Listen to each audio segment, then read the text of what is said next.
겨울에 먹으면 참 맛있는 생선이죠. 대구를 일단 절인 다음에요, 이렇게 정통 이탈리아식 푸타네스카 소스와 함께 졸여줍니다.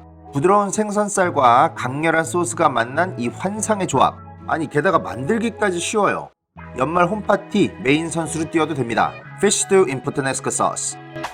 자, 오늘은 이제 생선 요리인데 요거는 대구살이에요. 대구살인데 아이슬란드산 대구살이고요. 일반적으로는 그냥 생대구는 쓰지 않고 원래 좀 이렇게 염장이 되어 있는 대구를 쓰는데, 일단 생대구를 쓰실 경우에는 요거를 어떻게 프랩하는지 먼저 좀 간단하게 보여드리고 그러고 나서 이어서 가겠습니다. 요번 레시피에서는 사실 꼭 대구만 써야 되는 건 아니고요, 아무 흰살 생선이나 사용하시면 되겠습니다. 근데 뭐 프로세스는 거의 비슷하다고 보시면 되겠고요. 대구살이 이렇게 준비가 됐는데 얘를 이제 페이퍼 타올로 물기를 좀 위에는 어느 정도 좀 제거를 해주세요. 소금이랑 설탕이랑 1:1 비율로 생각하시면 되겠습니다. 그래서 얘네를 일단 잘 섞어주시고요.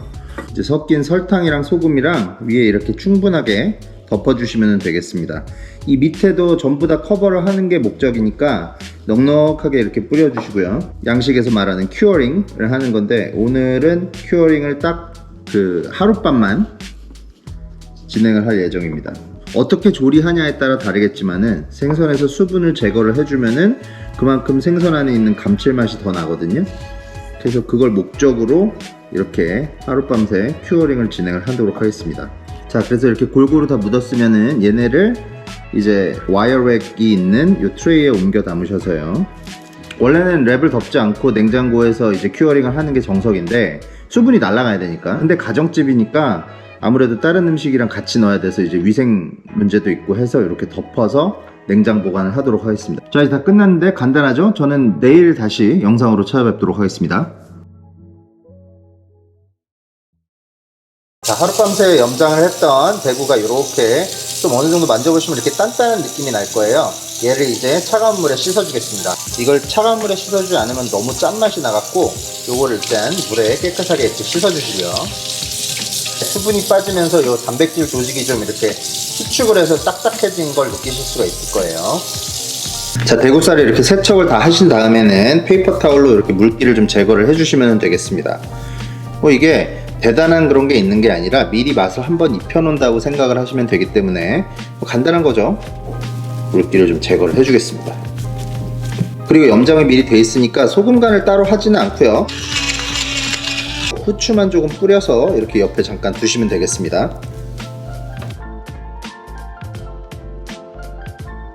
자, 이탈리아 생선 요리에서 많이 사용되고 그리고 파스타 소스로도 많이 사용되는 푸타네스카 소스를 오늘 만들 건데, 자, 푸타네스카 소스에는 들어가야 되는 식재료가 3개가 있는데요. 첫 번째로 요 칼라마타 올리브입니다.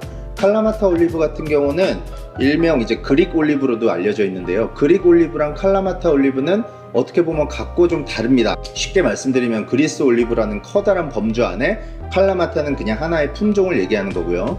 칼라마타 올리브의 특징을 말씀드리자면은 좀 영양학적으로 굉장히 밸류가 높고, 맛으로 치자면은 어떻게 보면 약간 고기 맛이 살짝 날 수도 있는 굉장히 제가 좋아하는 식재료 중에 하나입니다. 시중에 유통되고 있는 칼라마타 올리브를 보면은 이렇게 보라색 이런 색상을 띠고 있으면서 안에 씨가 그대로 들어있는 그런 상태의 제품들이 아마 많이 있을 거예요. 그리고 소스에 들어가는 두 번째 식재료는 요 케이퍼입니다. 케이퍼 같은 경우는 해산물이랑 굉장히 잘 어울리기도 하고 어느 정도 산미가 있고 염도도 있기 때문에 이 전체 소스의 감칠맛을 잡아주는데 굉장히 좋은 역할을 하고요. 케이퍼 같은 경우에는 나무에서 나는 열매예요. 열매인데 이걸 다 자라기 전에 수확해서 이렇게 조그맣게 먹는 걸 케이퍼라고 하고요. 조금 더 알맹이가 큰 케이퍼 벨이라는 것도 있습니다. 그거는 이제 잘라서 드시면은 씨앗같이 이렇게 씹히는 그런 맛도 있고, 그래서 좀 더 강한 맛이나 식감을 줄 때는 케이퍼 베리를 사용하고요. 오늘 소스에는 이렇게 작은 케이퍼를 사용하도록 하겠습니다. 그리고 세 번째 빠지면 안 되는 식재료는 요 엔초비입니다. 엔초비 같은 경우는 멸치죠. 멸치를 소금에 절여서 올리브유에 담궈 놓은 거를 얘기를 하는 거고요. 엔초비는 제가 지난 영상에 좀 자세하게 다룬 내용이 있으니까 그 부분을 참고하시면 되겠고요. 오늘은 뭐 이렇게 자세하게 다루진 않겠습니다. 자, 그럼 이제 이런 식재료들로 어떤 요리가 탄생할지 한번 보시겠습니다. 자, 이제 채소 손질을 할 텐데, 양파 같은 경우는 오늘 이렇게 내가 씹기 위해서 넣는 게 아니라 소스의 맛을 더해주기 위한 거기 때문에 양파 같은 경우는 좀 웬만하면은 너무 크지 않게 좀 작은 다이스로, 많이는 필요 없어요. 한 반 개도, 이것도 지금 양파가 큰 거라서 좀 많은데 작은 다이스 해주시면 되겠고요. 어차피 소스에 들어갈 거기 때문에 양파 뭐 이렇게 모양 크게 신경 안 쓰셔도 되고요. 그냥 사이즈만 어느 정도 균일하게 맞춰주시면 되겠습니다. 양파는 다진 거 기준으로 한 300ml 준비해 주시면 되겠습니다. 마늘은 이제 8개를 쓰시기를 저는 추천을 드리는데 이 알이 좀 작은 게 있어서 9개를 준비를 했습니다. 마늘은 어차피 소스에 들어갈 거기 때문에 그냥 잘게 다져주시면 되겠고요. 아니면은 뭐 프레스 같은 거 있으면은 그걸로 이렇게 프레스해서 쓰셔도 되는데 저는 프레스를 왜 많이 안 쓰냐면은 그걸 쓸 때마다 안에 이렇게 껴갖고 8개를 쓰고 싶다 그러면 10개 정도를 해야 그 안에 로스분을 제외를 하고 맞는 양이 들어가더라고요. 그래서 저는 웬만하면은 가급적이면은 그냥 칼질로 하는 게 낫지 않나 하는 생각이 들고요. 마늘은 이제 다진 마늘 기준으로 한 4스푼 정도 준비해 주시면 되겠네요. 칼라마타 올리브 같은 경우는 이제 안에 씨앗이 있기 때문에 이렇게 반으로 손을 이렇게 딱 열면 이렇게 열리죠? 이거를 이렇게 빡세게 찹할 거 없이 그냥 러프하게 몇 번만 이렇게 칼질 쓱쓱 지나가게끔 이렇게만 해주시면 됩니다. 이렇게 하면 됐어요. 너무 많이 해도 이 씹히는 맛이 전혀 없기 때문에 요거는 좀 약간 식감을 주고 싶어서 칼질 조금만 해주시면 되겠고요.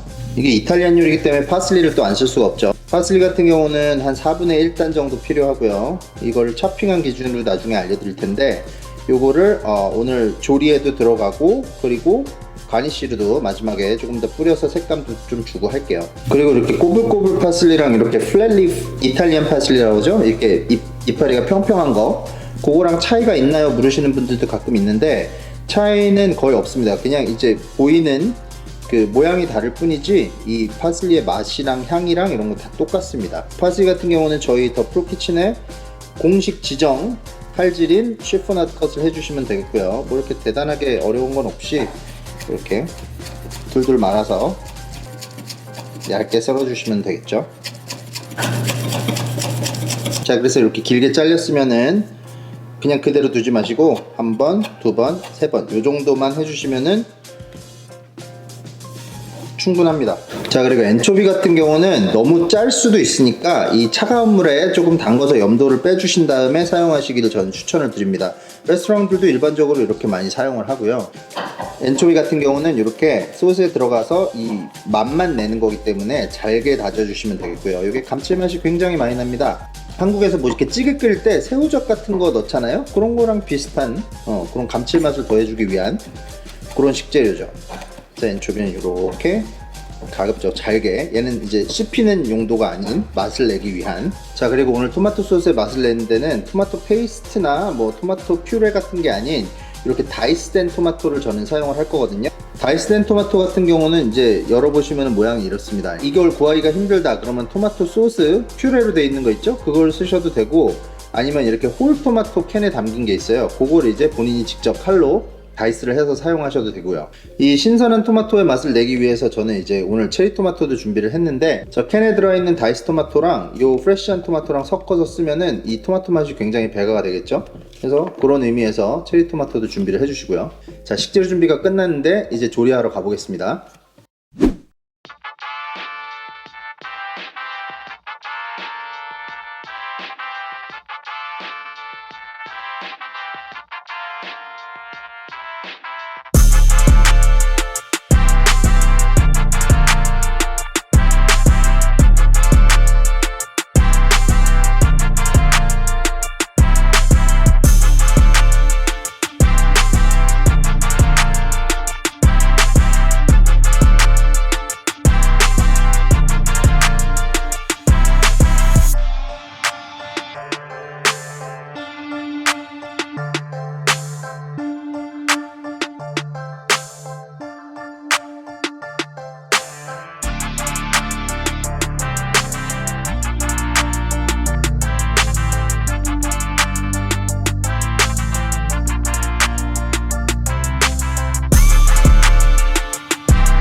자, 이제 다 됐는데요. 제가 한번 맛을 보고 평가를 해보도록 하겠습니다. 기본적으로 소스 맛부터 한번 보겠습니다.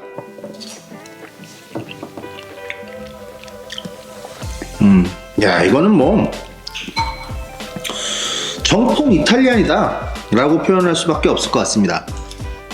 토마토에서 나오는 그 신선함이랑 케이퍼랑 칼라마타 올리브 엔초비에서 다 나오는 그 짭짤한 맛이랑 산도랑 대놓고 나 이탈리안이다 라고 얘기하는 소스고요. 이번엔 이제 생선을 같이 떠서 한번 먹어보겠습니다.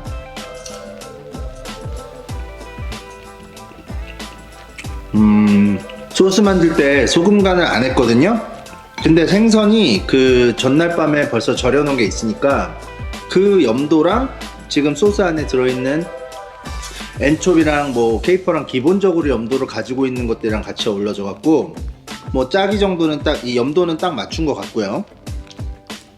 소스가 일반적으로 생각하시는 그 이탈리안의 토마토 소스가 아니라 굉장히 그 뭐랄까 좀 강렬해요. 각각의 식재료들이 갖고 있는 그런 좀 강렬한 맛을 요 그 대구 부드러운 생선살이 좀 이렇게 한꺼번에 다 거친 녀석들을 잡아주는 그런 느낌이고요. 백그라운드에 화이트 와인도 좀 있으면서 칠리를 조금 넣는데 그 매운맛이 살짝 끝에 남아주면서 아주 이제 소스가 굉장히 입체적으로 완성이 된 그런 케이스라고 보시면 되겠습니다.